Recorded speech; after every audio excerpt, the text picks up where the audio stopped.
बिस्मिल्लाहिर्रहमानिर्रहीम। Welcome back to my channel mathematics tips. Dear student, कैसे हैं आप? उम्मीद ठीक होंगे आप लोग। आज हम लेक्चर नंबर 2 को डिस्कस करने वाले हैं। Exercise 3.2 unit number 3 mathematics 10th science group. तो एक्सरसाइज को डिस्कस करने से पहले हम देख लेते हैं कि इसके रिलेटेड कुछ कंसेप्ट्स हैं, उनको हम क्लियर करते हैं ताकि एक्सरसाइज करना हमारे लिए आसान हो। तो वेरिएशन क्या होता है, तगय्युरत क्या होता है, इसकी 2 टाइप्स हैं। नंबर 1 टाइप है डायरेक्ट प्रोपोर्शन रास्त डायरेक्ट वेरिएशन रास्त तगय्युरत, और दूसरी इसकी टाइप इसके बाद हम देखते हैं if two quantities are related in such a way that increase in one quantity causes increase और डिक्रीज इन अदर क्वांटिटी।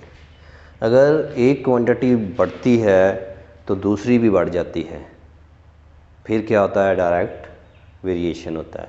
अगर एक क्वांटिटी कम होती है दूसरी भी कम हो जाती है, फिर भी हम उसको क्या कहते हैं? डायरेक्ट वेरिएशन कहते हैं। तो इसकी एग्जांपल ये, अगर एक्स वाई हमारे पास 2 नंबर्स हैं तो उनमें हम डायरेक्ट वेरिएशन का रिलेशन कैसे बनाएंगे? वाई डायरेक्ट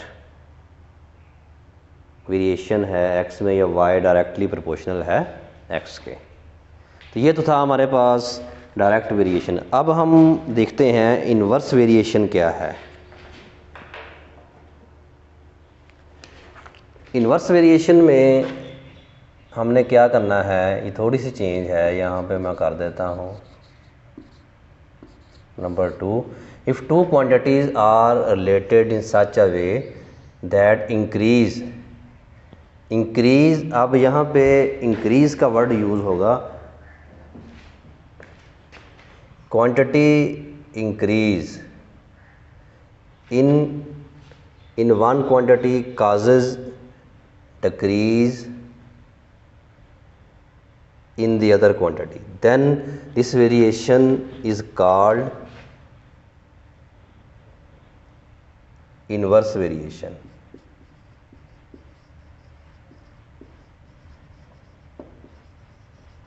अब देखें इसमें और उसमें थोड़ी सी चेंज है, तो ये मैंने चेंज आपको बता दी। उसमें क्या है कि एक क्वांटिटी के बढ़ने से दूसरी भी बढ़ जाती है, या एक के कम होने से दूसरी भी कम हो जाती है, लेकिन यहाँ पे एक क्वांटिटी बढ़ती है तो दूसरी कम होती है। इन्वर्स वेरिएशन में अगर दूसरी बढ़ती है तो पहली कम होती है। तो इसका रिलेशन अगर हमने एक्स और वाई में बनाना है तो वाई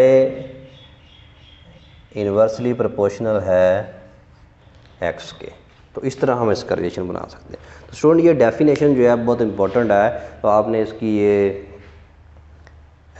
एग्जाम्पल के तौर पर ये रिलेशन आपने बना देना है। तो एक्सरसाइज की तरफ हम चलते हैं। ये दोनों बातें आज हमने डिस्कस करनी है।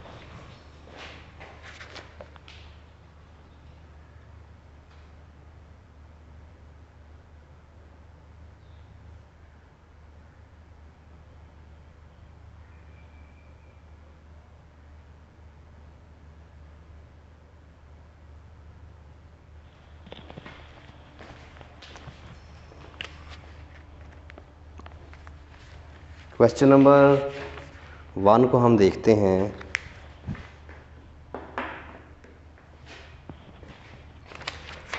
क्वेश्चन नंबर 1 में ये पूछा गया है कि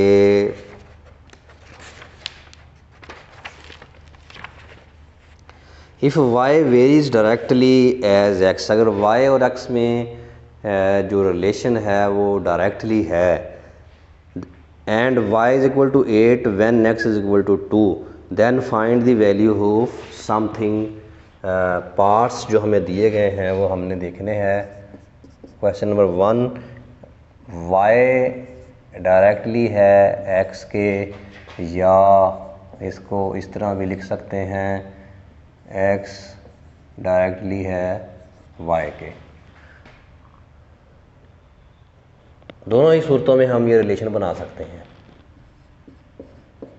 तो y is equal to k x. के यहाँ पे कांस्टेंट, जब भी हमने प्रोपोर्शनल का साइन ख़त्म करना है वहाँ पे कोई कांस्टेंट जो है उसका डिस्कस करना है, जिक्र करना है, उसको डिस्कस करना है। यहाँ पे कांस्टेंट जो है हमारे पास के है, जो कि हम हर क्वेश्चन में इस्तेमाल करेंगे। सबसे पहले इसको हम नंबर 1 का नाम दे देते हैं। अगर y हमारे पास 8 और x जो है हमारे पास 2 हो तो k की वैल्यू सबसे पहले हम फाइंड करेंगे। 1 implies that 8 is equal to k multiply by 2। तो k हमारे पास कैसा आ गया 4। अब इसका पार्ट नंबर 1 जो है वो हमें कह रहा है कि y in terms of x, y और x जो है इनका रिलेशन बताएं। तो नंबर 1 को इसको हम नंबर a कह लेते हैं फ़र्क रखने के लिए। a इम्प्लाइज दैट a क्या है हमारे पास y is equal to k x. k की वैल्यू हम यहाँ पे पुट कर देंगे।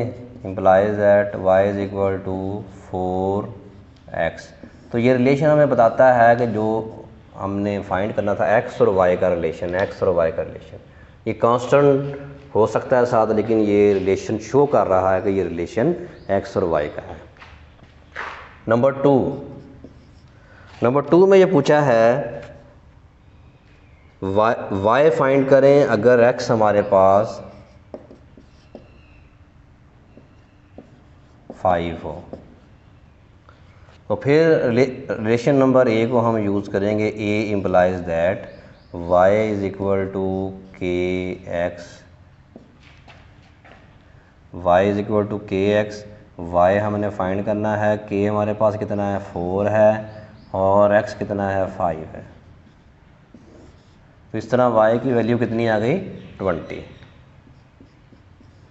नंबर 3 x फाइंड करें when y is equal to 28।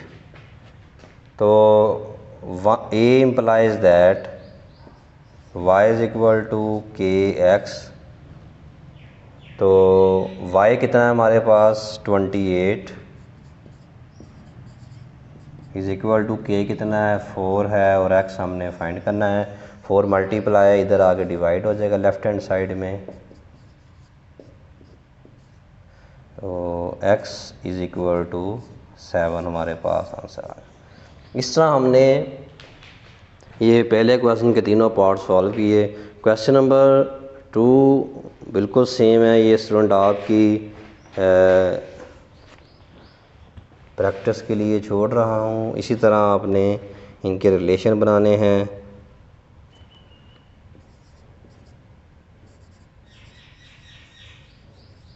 Same question है ये फॉर होमवर्क। क्वेश्चन नंबर 3 की तरफ चलते हैं। 3 क्या है, इफ़ आर डायरेक्टली प्रोपोर्शनल है टी के and r is equal to 5। सबसे पहले हम इसका ये प्रोपोर्शनल का साइन ख़त्म करेंगे। वो ख़त्म करने से ये आ जाएगा के टी से इक्वेशन नंबर 1। सबसे पहला पॉइंट आपने ये करना है। उसके बाद आर हमने के जो कांस्टेंट है उसकी वैल्यू फाइंड करने की कोशिश करनी है। उसने कहा है कि आर अगर 5 हो टी 8 हो then equation containing r and t. R और टी में जो है इक्वेशन वो फाइंड करनी है। सबसे पहली बात ये है कि पुट कर देंगे हम r is equal to put r is equal to 5 and t is equal to 8. 1 implies that 5 is equal to k multiply by 8. 5 over 8 is equal to k. तो हमने k की वैल्यू यहाँ से फाइंड कर ली। 1 implies that r is equal to kt implies that r is equal to k की value put कर देंगे हम। तो ये के और टी में हमने एक इक्वेशन फाइंड कर ली जो के और टी पर कंटेन करती है, बिल्कुल उसी स्टाइल से जिस तरह आपने क्वेश्चन नंबर 1 किया है।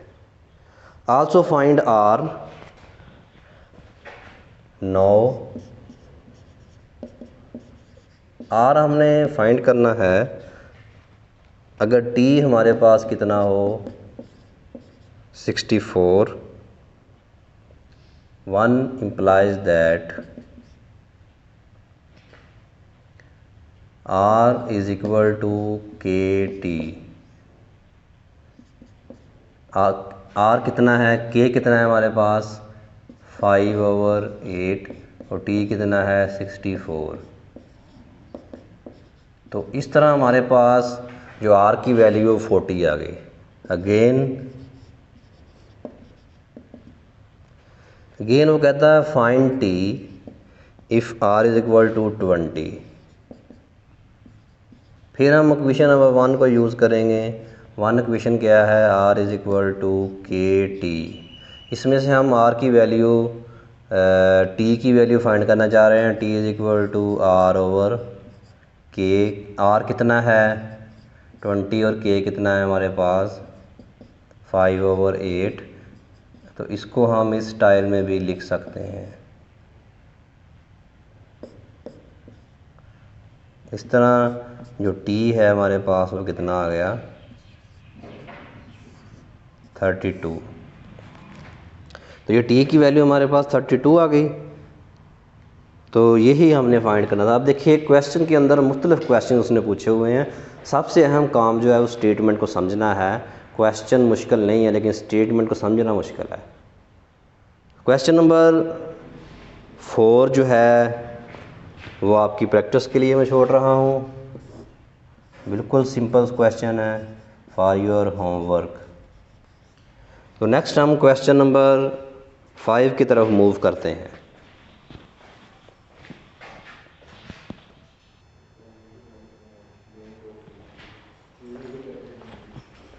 क्वेश्चन नंबर 5 की तरफ हम मूव करते हैं।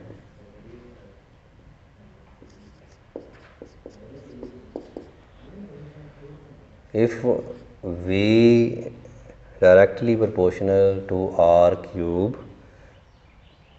v is equal to k r cube, say equation number 1,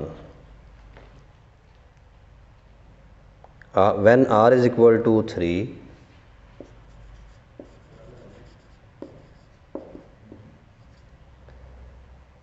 and find v is equal to 5, r is equal to 3। ये फर्स्ट 2 वैल्यूज जो हमें दी हुई हैं इससे हमने क्या करना है, हमने k फाइंड करना है। तो k फाइंड करने के लिए हर क्वेश्चन में ये फर्स्ट 2 वैल्यूज़ हमें दी होंगी। तो इसमें पुट करते हैं 1 implies that v5 is equal to kr cube।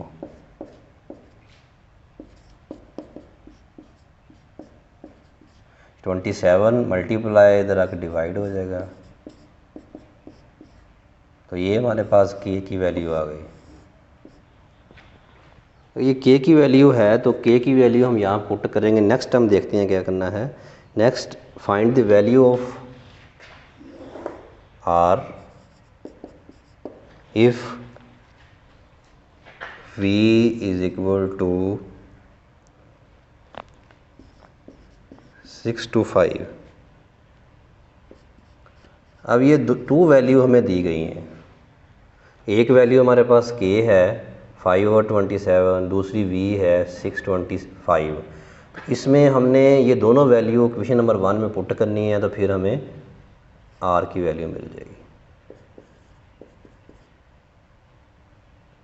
1 implies that v is equal to kr cube। k कितना है हमारे पास 5/27 r cube। ये इसको हम अगर लेफ़्ट हैंड साइड में ले आए तो 27/5 r³। तो हमारे पास जो इक्वेशन बनेगी 125 मल्टीप्लाई बाय 27 r³। तो ये 5 का क्यूब है, ये 3 का क्यूब है,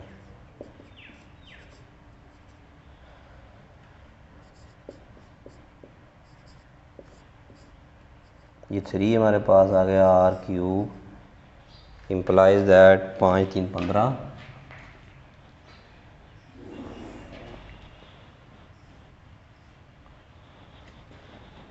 ये 15 cube is equal to r³। Cube से क्यूब कैंसिल हो जाएगा तो r हमारे पास कितना आ जाएगा 15। इस तरह हमने r की वैल्यू फाइंड की। तो ये क्वेश्चन नंबर 6 भी ऐसे ही है, 7 भी ऐसे ही है। ये डायरेक्ट प्रोपोर्शन के क्वेश्चन है 6 और 7। ये सेम है, ये आपकी होम एक्सरसाइज है, ये आपने खुद ट्राई करना है, इसको देखना है। अगर प्रॉब्लम हो तो कमेंट्स में मुझे बताना है। तो नेक्स्ट हम क्वेश्चन जो है क्वेश्चन नंबर 8 की तरफ मूव करते हैं।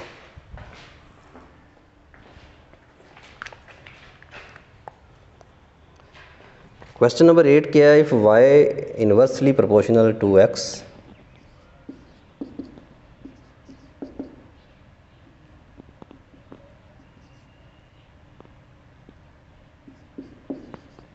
y inversely proportional to 1/x, then y is equal to k/x, question number 1। अब हमने देखना है कि k की वैल्यू हमने कैसे फाइंड करनी है। y हमारे पास अगर 4 हो और x इज़ इक्वल टू 3 हो तो k की वैल्यू क्या हमें मिलेगी? 1 implies that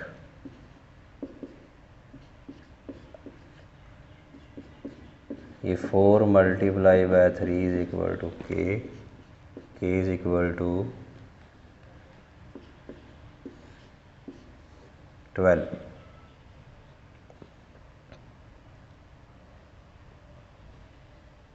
find x if y is equal to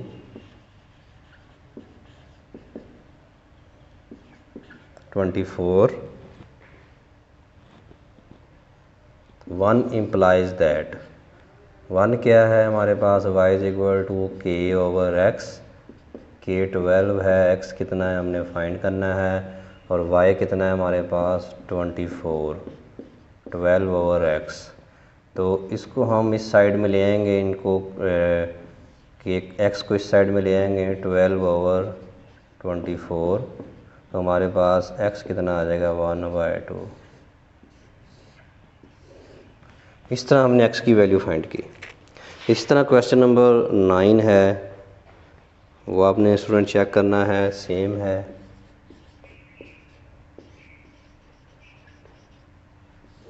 आपकी होमवर्क के लिए इसको भी छोड़ रहा हूँ। ये होमवर्क के लिए क्वेश्चन इसलिए दिया जाता है ताकि आप खुद प्रैक्टिस करें और आपके लिए आसानी पैदा हो।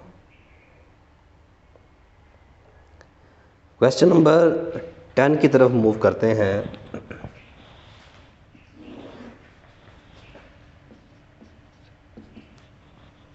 If a inversely proportion to 1/r², a is equal to k/r²।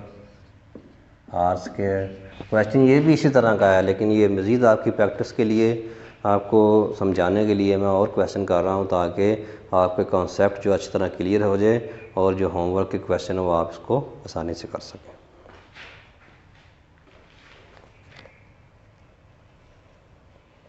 अब हमने k फाइंड करना है, उसके लिए हमें जो वैल्यू दी हुई है a is equal to 2 and r is equal to 3, then find k find करेंगे तो 1 implies that 2 is equal to k/2। 3 का स्क्वायर k ओवर 9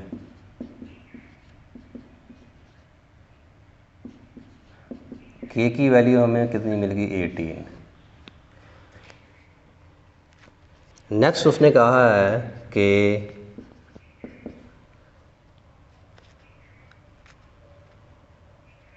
r की वैल्यू फाइंड करें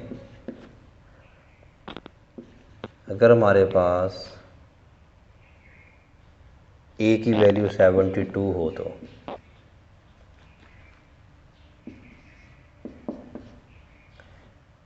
one implies that a is equal to k over r square. r को हम इधर rearrange कर लेते हैं तो k कितना है, k हमारे पास है 80 और a कितना है 72।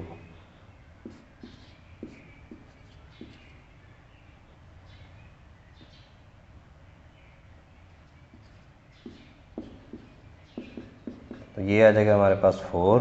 तो इसको हम इसका दोनों तरफ हम इसका स्क्वायर ले लेते हैं, स्क्वायर रूट ले लेते हैं तो r इज इक्वल टू 1/2। तो इस तरह हमने r की वैल्यू फाइंड की। Question number 11, if a inversely proportional है, इन्वर्स वेरिएट कर रहा है, इन्वर्स वेरिएशन है 1/b square, a is equal to k over b square. Question number 1, सबसे पहले हम k फाइंड करेंगे। a is equal to 3 and b is equal to 4, then find the value of k। तो a हमारे पास 3 है और b कितना है 4, इसका स्क्वायर ये 16 हो जाएगा और k is equal to 48। k की वैल्यू हमने फर्स्ट 2 वैल्यू से फाइंड की। अब नेक्स्ट उसने कहा है कि a फाइंड करें। नाउ a फाइंड करें अगर b हमारे पास 8 हो और k हम ये फाइंड कर चुके हैं। 1 implies that a is equal to k over b square. k कितना है 48 है और b कितना है 8 whole square.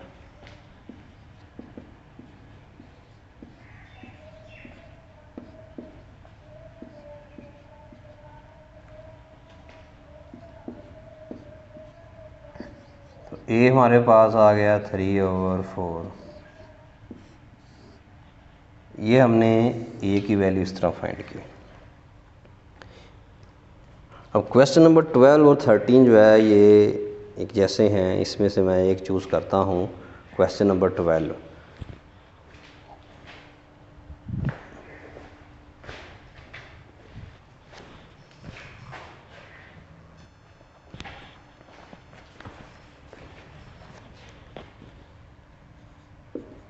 Question number 12 and 13 जो है सेम है। तो यहाँ से 13 मैं करता हूँ और जो 12 है वो भी इसी तरह का ही है। अगर 13 को आप अच्छी तरह समझ लेंगे तो 12 भी आपके लिए आसान हो जाएगा।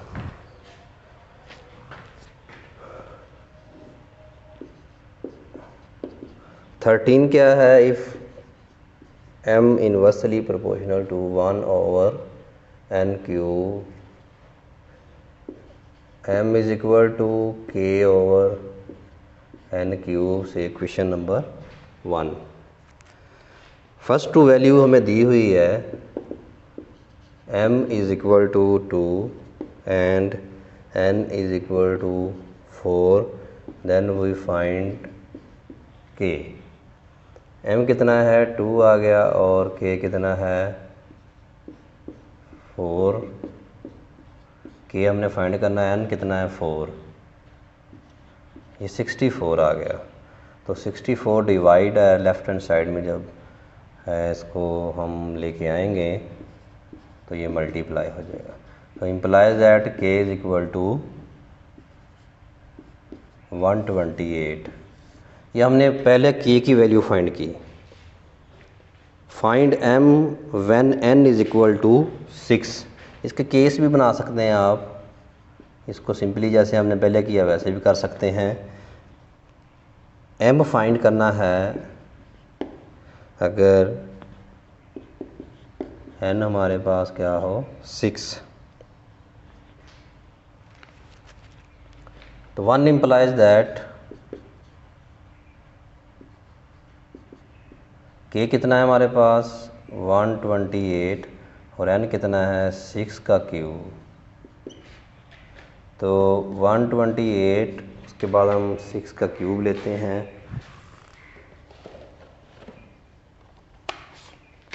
तो इसको डिवाइड करते हैं हम। ये हमारे पास आ गया 216। 128 को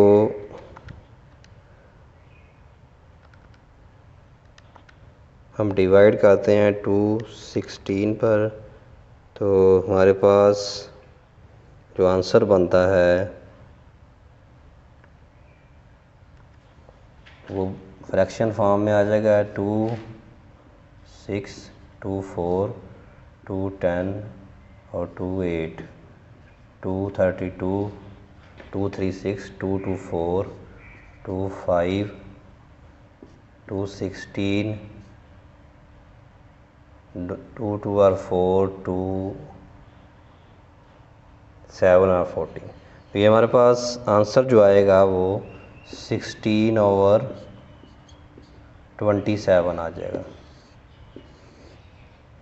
तो उसके बाद नेक्स्ट केस इसका 2 हम बना लेते हैं।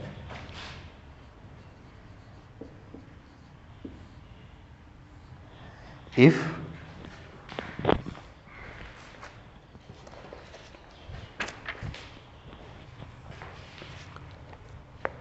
m is equal to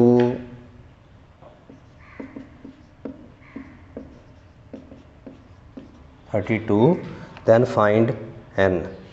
1 implies that 1 क्या है हमारे पास m is equal to k over n cube और m कितना है 32 is equal to k कितना है हमारे पास 128 over n क्यूब। तो ये हमारे पास आ जाएगा n cube is equal to 128 32।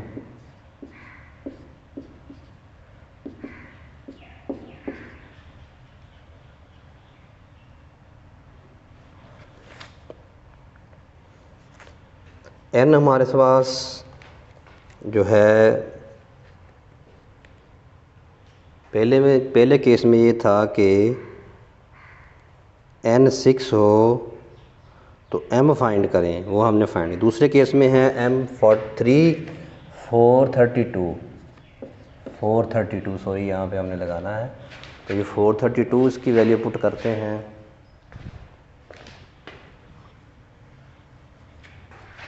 n find करें अगर if m is equal to 432।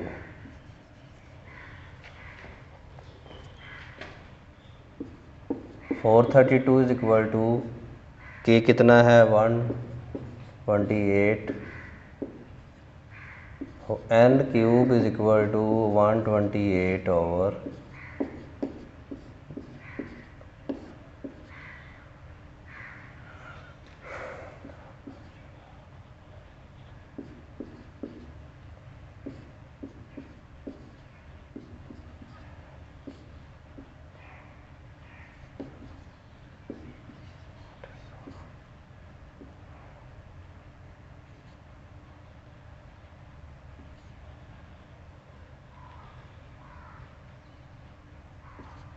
तो ये हमारे पास जो बना है फाइनल रिज़ल्ट 8/27। तो इसको हम लिख सकते हैं 8 के यहाँ पे फैक्टर बना देंगे और ये 3 3 3, ये 2 क्यूब, ये 3 क्यूब, ये 2/3 होल क्यूब, क्यूब से क्यूब कैंसिल हो जाएगा तो n हमारे पास जो है वो 2/3 आ जाएगा। तो क्वेश्चन नंबर जो 14 है 12 है वो सेम है, ये आपने खुद ट्राई करना बिल्कुल इसी स्टाइल के ऊपर, इसी पैटर्न के ऊपर। जो क्वेश्चन पहले हमने किए हैं उसमें भी आप केसेस बना के इसको कर सकते हैं। तो स्टूडेंट ये आज जो हमारा लेक्चर था 3.2, इसमें हमने डायरेक्ट और इन्वर्स वेरिएशन जो है उसको डिस्कस किया, उसकी डेफिनेशन को डिस्कस किया, और कुछ क्वेश्चन मैंने यहाँ पे सॉल्व किए, आपको समझाने की कोशिश की। बाकी आपको जो है होमवर्क के तौर पर काम दिया है, वो आपने करना है। कोई प्रॉब्लम हो तो कमेंट्स में बताना है, और मेरे चैनल पर जो नए हैं चैनल को सब्सक्राइब ज़रूर करें, लाइक करें और बेल आइकन को प्रेस करें। तो उम्मीद है आपको लेक्चर समझ आया होगा। मिलते हैं नए लेक्चर के साथ। अस्सलाम वालेकुम, अल्लाह हाफिज़।